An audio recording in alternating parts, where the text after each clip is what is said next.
A reading from the Lectura first letter of St. de la John. primera carta del apóstol San Beloved, Juan. Queridos everyone who hermanos, believes that todo el Jesus que is cree the que Christ Jesús es el is Cristo begotten by God, ha nacido de and Dios, everyone who y loves the todo el que Father ama a loves aquel also que the da one el who ser, has been ama born. también al que ha This way, nacido de él. we know that En we love esto the children of conocemos God, que amamos a when we los love hijos de God Dios and si obey His amamos a Dios commands. y cumplimos sus For the love of mandamientos. God is this, Pues en esto that consiste we el keep amor a Dios, His en que commandments, guardemos sus and His mandamientos. commandments are not Y sus burdensome. mandamientos no son pesados, Whoever is begotten pues by todo God lo que ha nacido conquers de the world, Dios vence al and the mundo. victory that Y lo conquers the que ha world is conseguido our la faith. victoria sobre el mundo es Who nuestra fe. indeed is the victor ¿Quién es el but que God? vence al mundo, But the one who believes sino el que that cree Jesus que is Jesús the Son of es God? el Hijo de Dios? The word of the Lord. Palabra de Dios, te alabamos, Señor. The mouth of the just La boca del is wisdom. justo expone la sabiduría. La boca del justo expone la sabiduría. Trust in the Lord and do Confía en el Señor y haz that el you may bien. dwell in your Habita land tu in tierra y steadfast practica la love. lealtad. Take delight in the Lord, Sea el and Señor he tu will grant delicia, you y Él your te dará heart's lo que desires. pide tu corazón. La boca del justo expone la sabiduría. Commit to the Lord your way. Encomienda tu camino al Trust in Señor. him, and he Confía en will Él, act. y Él actuará. He will make justice dawn Hará for tu you, justicia like como el the dawn, amanecer, bright as the tu noonday, derecho in your como el vindication. mediodía. La boca del justo expone la sabiduría. The mouth of the just La boca del is justo wisdom. expone la His sabiduría. tongue utters Su what is lengua right. explica el The law derecho, of his God porque lleva en is el upright. corazón la ley de su His Dios, steps y do sus not pasos falter. no vacilan.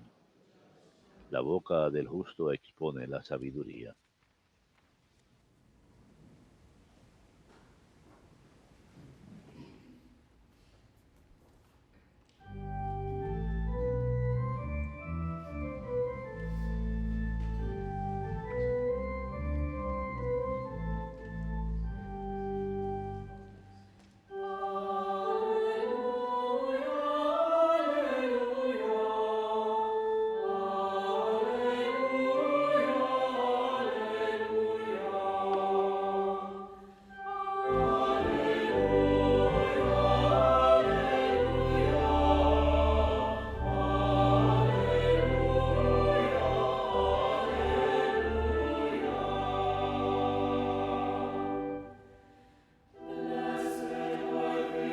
Dichosos los perseguidos por causa de la justicia,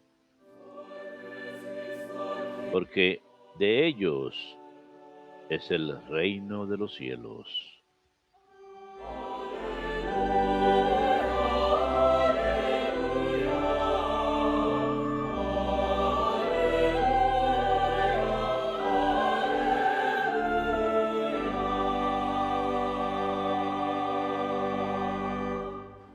Dominus vobiscum.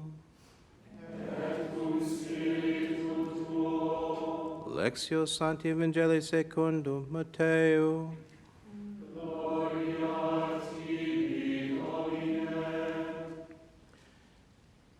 Jesus said to the 12, En aquel tiempo "You dijo will Jesús be a sus hated by discípulos, all todos because of los my name, odiarán por mi nombre. but whoever El endures to que the end persevere hasta will el be final saved. se salvará. When they persecute you in Cuando one los city, persigan en una flee ciudad, to another. huyan a Amen. otra, I say to porque you, les you will not aseguro finish the towns que of no Israel terminarán con las before ciudades the de Son of Israel Man comes. antes de que vuelva el No Hijo del Hombre. disciple is above his Un teacher, discípulo no es no más que su slave maestro, above ni his un master. esclavo más que su It amo. is enough for the disciple Ya le basta al that he discípulo become like the con teacher, ser como su maestro, and the slave that y he al become esclavo like the master. como su amo. If they have called the master Si al dueño de Beelzebub, casa lo llaman how much Belcebú, more those of his ¿cuánto creation? más a los criados? Verbum Domini. This is the gospel of the Lord. Let the way.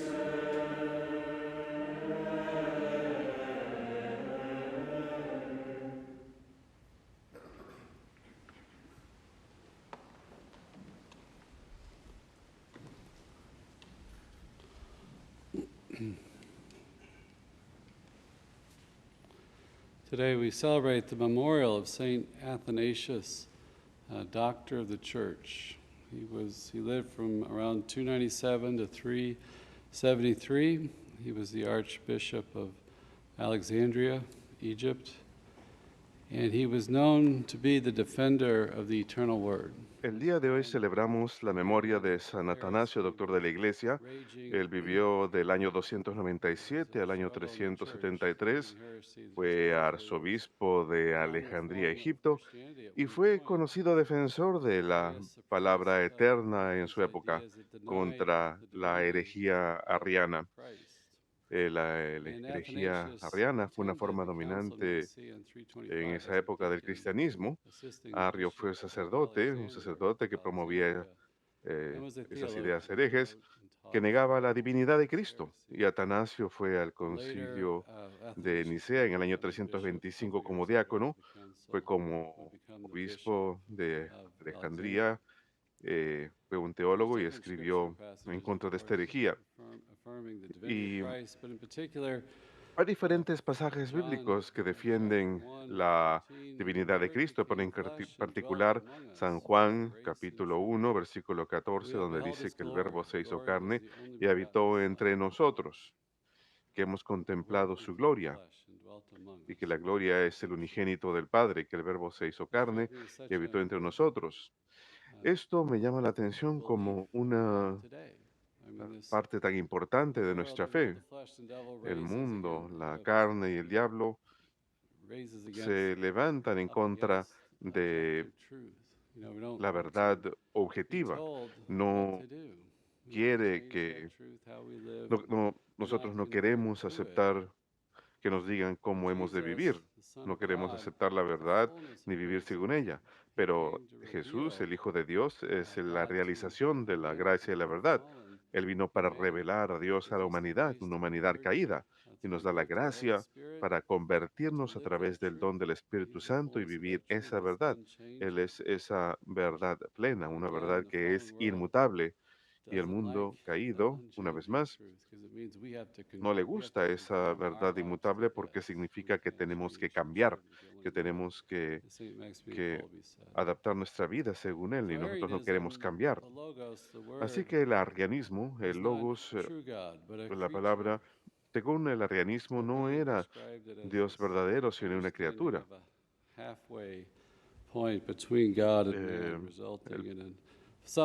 La Iglesia la ha descrito como un entendimiento a medias, un punto medio entre Dios y el hombre. Había partes del arrianismo que distorsionaban la verdad, la divinidad de Cristo, esencialmente diciendo que Jesús era una criatura y que no era divino. Pero San Atanasio, en su obra más famosa acerca de la encarnación de la palabra, escribió que la palabra se hizo hombre para que nosotros podamos hacernos Dios. Él adquirió nuestra naturaleza humana, nuestra carne humana para que nosotros podamos compartir en la naturaleza divina, haciendo Dios accesible a nosotros. Así es como somos salvados. Tenemos comunión con Cristo. No se trata solamente de nosotros viviendo principios éticos, los 10 mandamientos, para que seamos salvados. Tenemos la unión con Cristo, el único mediador, el único camino a Dios Padre. Él es el único mediador. Él es Dios verdadero. Él no es un Dios menor, secundario. Jesús es Dios verdadero y a través de la comunión con Él estamos unidos con Dios. Y el concilio ecuménico de Nicea del año 325, unidos con Pedro, a pesar de que el Papa no estuvo presente, él aprobó sus decisiones y es considerado un concilio ecuménico y condenó la herejía arriana. Lamentablemente no es algo que no desapareció, continuó ocurriendo a través de trampas políticas y el emperador se involucró en la religión y creó una gran controversia. Pero el credo niceno que rezamos cada domingo salió de ese concilio y claramente afirma la divinidad de Cristo. El concilio mismo utiliza la palabra homoousia o o mucius, en griego, en latín consustancial, o sea, de la misma sustancia, un solo ser con el Padre, que el Verbo es uno y de la misma naturaleza, y el credo utiliza la palabra unigénito de Dios, engendrado, no creado, consustancial con el Padre, que bajó del cielo y se hizo hombre. Así que el Verbo, en la persona del Verbo tenemos la naturaleza divina y la naturaleza humana unidas. Más adelante esto quedaría más claro en el concilio de año 451 y es parte del credo que rezamos cada domingo. Como ya mencioné, San Atanasio fue nombrado obispo de Alejandría después del concilio del 327, pero aún así tuvo que luchar contra ese movimiento. Y el emperador Constantino, el hijo Constantino II, apoyaba el arrianismo y el semi-arrianismo, y básicamente el orden secular se involucró en asuntos de la religión, quizás porque era popular entre el pueblo, para tratar de apoyar la paz en la región y tratar de librarse de algunas de las divisiones. Y un historiador escribió que Constantino hizo el cristianismo de la religión oficial y estaba cambiando. La iglesia ya no estaba siendo perseguida desde fuera. Esa presión que sirvió para unir a la iglesia, la persecución, ahora estaba desapareciendo y ahora las divisiones por dentro salieron a relucir. Y esto parecía ser peor, obviamente, que la persecución exterior. Y el orden secular detrás del arianismo, también hubo obispos muy influyentes que apoyaban el arianismo, especialmente en el oriente, que apoyaban las regiones góticas. Como mencioné, era considerado una forma dominante de cristianismo a veces, quizás porque era una teología sencilla, diciendo que Jesús era meramente una criatura. No tenemos que mantener este Dios trino y la manera en que funciona la encarnación y todo eso. Y algunas de estas cosas fueron explicadas más claramente en concilios posteriores. Fue un problema en la iglesia, pero la herejía a menudo alivia esa tensión al no afirmar estas dos cosas tan difíciles, que Dios es una sola persona en tres personas. Mejor separémoslo y hacemos que sea más fácil, dicen ellos. Pero este misterio, el Dios trino, el Dios eterno, infinitamente eterno, a quien hemos de contemplar con la ayuda de Dios para toda la eternidad, y hemos de aprender más y más acerca de Dios para toda la eternidad. Él se revela constantemente a nosotros y hemos de amarlo más y más y aumentar en nuestro amor para toda la eternidad. Gracias a Dios por el misterio. Gracias a Dios por el misterio. Y recibimos un indicio de ello incluso en nuestras relaciones humanas, porque la persona humana es un misterio. Yo lo he vivido en muchas de mis relaciones. A veces miro a una persona y digo, ni siquiera te conozco. Mientras más aprende uno acerca de otra persona, menos sabe de esa persona. La idea de que no podemos nunca sondear por completo a la otra persona. Y ahora que nos acercamos al cónclave, creo que es bueno recordar algunas de las enseñanzas de la Iglesia acerca de las Escrituras y la tradición y cómo todo esto funciona en conjunto. Decimos que el magisterio, compuesto del Papa y los obispos, están encargados con transmitir el depósito de la fe, el depósito de la palabra de Dios. Pero la palabra nos llega a nosotros en esta tradición que nos es transmitida en las Escrituras, la palabra escrita y la tradición.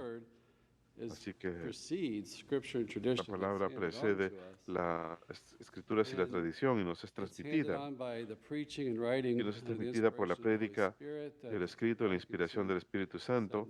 El Vaticano II dijo esa frase hermosa que la Iglesia transmite en nuestra doctrina, vida y adoración a toda generación, todo lo que es y todo lo que cree. en su doctrina, vida y alabanza. A veces es difícil entender la tradición, pero lo que ella sostiene que es verdad desde el principio, especialmente la forma en que la vemos en los santos, la manera en que adora, la manera en que oramos, es como creemos, expresa eso. Así que el catecismo lo deja claro que la iglesia entera recibe el depósito de la fe, lo recibe y lo penetra de manera más profunda, esta palabra de Dios entregada a nosotros, en especial en las vidas de los santos. Pero incluso los teólogos que no son santos, que llegan a una comprensión más profunda de esta revelación dada a nosotros, no cambian, porque la verdad objetiva no cambia, la verdad plena que nos reveló Jesucristo no cambia, a pesar de que llegamos a una comprensión más profunda de ella. Así que todos los fieles comparten una comprensión de la verdad revelada. Y eso es muy cierto en la evangelización. Hemos de dar testimonio en nuestras vidas de esta verdad al vivirla, lo que creemos y la forma en que oramos. Así que el magisterio tiene el encargo de dar la interpretación auténtica de la palabra de Dios en las escrituras y la tradición que tenemos. No pueden cambiarla. Este oficio de enseñanza viva de la Iglesia. El catecismo lo deja muy claro que el magisterio, el Papa y los obispos no son superiores a la palabra de Dios, sino que la sirven. Entregada a ellos, ellos deben de aumentar nuestro entendimiento y aplicarla a la época en que vivimos. En San Lucas capítulo 10, 16, escuchamos esta hermosa frase: aquel que los escucha a mí, me escucha a mí, hablándoles a los apóstoles. Aquellos que los escuchan a ustedes, me escuchan a mí. Recuerdo haber tenido una experiencia de conversión después de la universidad. Yo nací y me crié como católico, pero al haber leído eso, cuando leí eso, esa cuestión de la autoridad, ¿quién tiene autoridad para interpretar la revelación divina? Él está diciendo que los que ocupan puestos en la iglesia, los apóstoles y sus sucesores, aquellos que los escuchan a ustedes, me escuchan a mí. Y recuerdo haber leído eso y me pareció como una liberación. No tengo que levantarme todos los días y tratar de discernir el universo. Puedo confiar en la iglesia que nos está transmitiendo esta tradición viva y preciosa, ciertamente en las Escrituras. Es un gran don, un gran obsequio que hemos recibido en la Iglesia Católica. Esta transmisión de lo que los apóstoles recibieron es absolutamente esencial para nuestra realidad y quiénes somos.